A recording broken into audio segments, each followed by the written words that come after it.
dan siapakah yang adlamu lebih zalim mimman daripada orang yang iftara dia mengada-adakan Allah atas Allah kadiban kedustaan atau kadzaba atau dia mendustakan di ayat ini dengan ayat-ayat. Innahu sesungguhnya dia la yuflihu tidaklah beruntung al-zalimun orang-orang yang zalim. Jadi ibu di ayat ini Allah SWT mengawali dengan ada pertanyaan, tapi maksudnya adalah pengingkaran. Jadi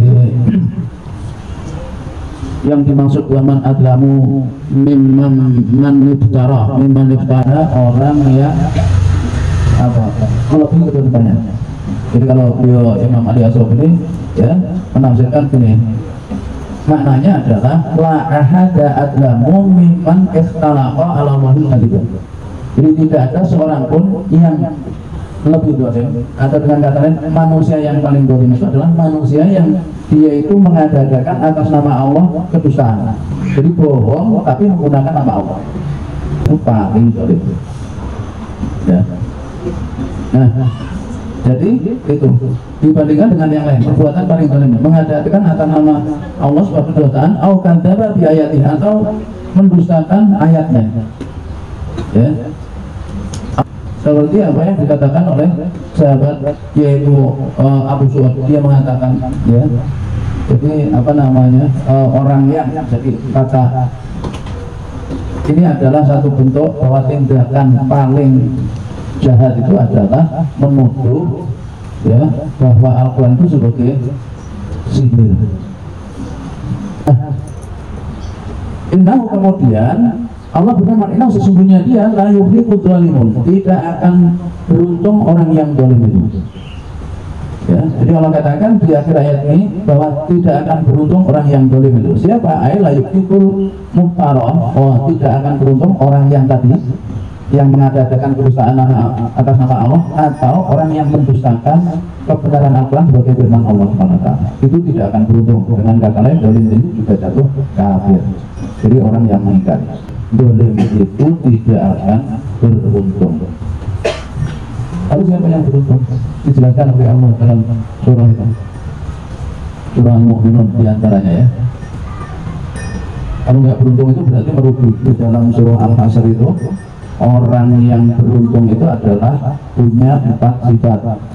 1 beriman, kemudian amal soleh ya, lalu saling menasihati dalam kebenaran berarti dakwah, kemudian yang keempat saling menasihati dalam kesabaran berarti istiqomah di dalam berdakwah. Jadi kalau hanya beriman saja masih rugi kalau nggak amal soleh. Sudah iman terus tambah amal soleh masih rugi kalau tidak ngajak orang lain ya ikut berbuat kesolehan. Sudah iman amal soleh sengaja orang lain berdakwah masih rugi kalau tidak istiqomah ya. Macam-macam. Jadi melihat hal-hal yang pertama yang diharamkan jelas ya. Terus yang dihalalkan melihat berlebihan. Jadi itu juga bisa mengantarkan kesukaan kalau kita menjaga mata kita dari hal-hal yang boleh dilihat ya. Itu kita jaga. Contoh ibu-ibu paling mengganggu itu kalau dengan sering jalan-jalan ke mall. Kemudian berlebihan makan yang halal secara berlebihan ya. Itu juga berpengaruh ya. Jadi jaga perut. Karena kalau sampai makan yang haram masuk itu akan mengganggu kekusukan. Waladina hum anil lagwi mu'ridun, orang-orang yang mereka dari perkataan sia-sia itu berpaling. Jaga lisan. Jaga lisan atau mendengarkan perkataan yang tidak ada gunanya. Ya. Jadi menjaga lisan dari perkataan yang tidak baik. Karena begini, lisan itu akan mempengaruhi hati. Ya. Ibu-ibu, seperti tadi saya sampaikan, yang kita makan, makanan yang kita makan, hasil jerih payah kita itu menjadi berkah kalau kita zakat. Ketika kita menyampaikan zakat, lebih berkah lagi begini. Kalau jenengan sering sedekah, ya di zaman sekarang ya, ibu-ibu. Ya, di antara perkara yang sedang merusak masyarakat adalah ya ini, ya perzinahan yang merajalela, ya. Ya, adanya yang berikutnya adalah yang keenam, orang-orang yang mereka menjaga amanah. waladina hum bi amanatihim, dan orang-orang yang mereka terhadap amanah yang Allah berikan kepada mereka, wajib dan janji-janji mereka menjalankan, maka dia termasuk alamatun nifaq. Tanda orang munafik itu apabila berkata dusta, dipercaya khianat, dan berjanji ingkar. Maka hati-hati. Tadi berarti 6, 7. Sholat rusa, jagalah oleh kalian sholat. Yang dimaksud menjaga sholat itu adalah yaitu menegakkan sholat sesuai dengan syarat dan rukun. Mereka itulah orang-orang yang nanti akan mewarisi surga Firdaus. Jannatul Firdaus, surga yang paling tinggi. Jannatul Firdaus yang atapnya Jannatul Firdaus itu ars Allah SWT, bertetangga dekat dengan Allah. Jadi singgasananya Allah. Ars Allah itu adalah atapnya Jannatul Firdaus. Kami kumpulkan mereka. Mereka siapa? Yaitu orang yang zalim tadi. Ya, jami'an semuanya.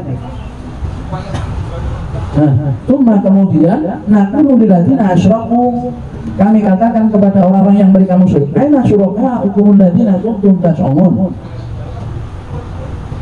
di manakah sekutu-sekutu kalian yang kalian anggap sebagai sekutu. Jadi beliau Imam Ali As-Sabuni menjelaskan ini, wa yauma nahsuruhum jami'an tsumma naqulu lilladzina asyraku, udkur, ingatlah wahai Muhammad, yauma, pada hari, nahsuruhum, kami kumpulkan mereka jami'an semuanya, lil hisab, untuk dimintai pertanggungjawaban. Yang kau jadikan dia Tuhan selain diriku, kau sembah selain Allah, tanya gimana sekarang? Tidak bisa jawab. Nah, tidak ada, karena meninggalkan mereka, kemudian mereka melakukan kebohongan. Pada hari itu mereka itu tidak katakan kumalam takun, kemudian tidak ada fitnah tubuh, fitnah mereka yaitu ucapan mereka ilah kecuali anqalu, mereka mengatakan wallahi, demi Allah, Rabbina, Tuhan kami, ma kunna musyrikin, kami tidak syirik. Jadi sudah dibongkar di hadapan Allah di hari akhirat. Ditanya, mana itu Tuhan yang kamu sembah selain Allah? Di waktu di dunia mana? Di dunia tidak ada. Ya. Itulah dikatakan oleh Allah itu ya masih berani membohongi diri mereka sendiri. Nah, maka digambarkan oleh Allah keadaan mereka itu nanti di akhirat seperti itu.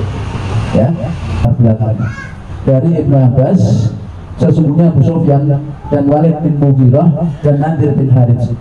Jadi ada 3 orang kafir sebelum masuk Islam. Abu Sufyan, ya, Abu Sufyan nanti akhirnya masuk Islam. Kemudian hari ini sebelum masuk Islam. Nah, kedua adalah Walid bin Mughirah. Walid bin Mughirah tetap kafir, tidak masuk Islam. Kemudian yang ketiga Nadir bin Harits. Abu Sufyan itu adalah, ya, ini semua dari suku Quraisy. Dia itu, ya. Jadi Allah berfirman, ada orang yang meminta dengar kepadamu, wa ja'alna ala qulubihim akinatan, dan kami jadikan pada hati mereka tutup, ayat qawhuhu, hingga mereka tidak, yaitu untuk memahaminya, wa fi adanihim waqra, dan di dalam telinga mereka ada sumbat, wa iyyarakuna ayatin la yu'minu biha, dan jika mereka lihat setiap ayat mereka tidak beriman dengannya, hatta sehingga idza ja'uka, apabila mereka datang kepadamu, yujadilunaka, mereka membantahmu, yaqulul ladzina kafaru, ya, berkatalah orang-orang yang mereka kafir, in hadza illa asatirul awwalin, tidaklah ini kecuali dongeng orang-orang yang terdahulu. Wa iyyarakuna ayatin la yu'minu biha, jika mereka melihat setiap ayat mereka tidak beriman. Maksudnya adalah mereka melihat bukti-bukti kenabian yang jelas mereka tidak beriman, ya, karena tadi tertutup hatinya. Dihadapkan di hadapan neraka, sungguh kau akan melihat perkaranya menjadi sangat-sangat besar. Walau taruh itu bualan nar. Nah, ini menceritakan kalau Muhammad bisa melihat ketika mereka itu dihadapkan di neraka, di hadapan neraka. Jadi melihat mereka itu neraka yang Allah ancamkan kepada mereka, ya. Faqalu, maka mereka itu mengatakan,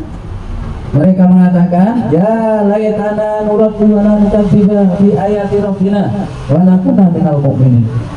Mereka berandai-andai, mereka itu minta, ya, aduhai jikalau sekiranya kami bisa dikembalikan ke dunia, ya laitana, kalau saya balik ke dunia hidup lagi, ya Allah, kami dikembalikan nuraddu, kami bisa hidup lagi di dunia, wala nukadzib, kami tidak akan mendustakan Quran.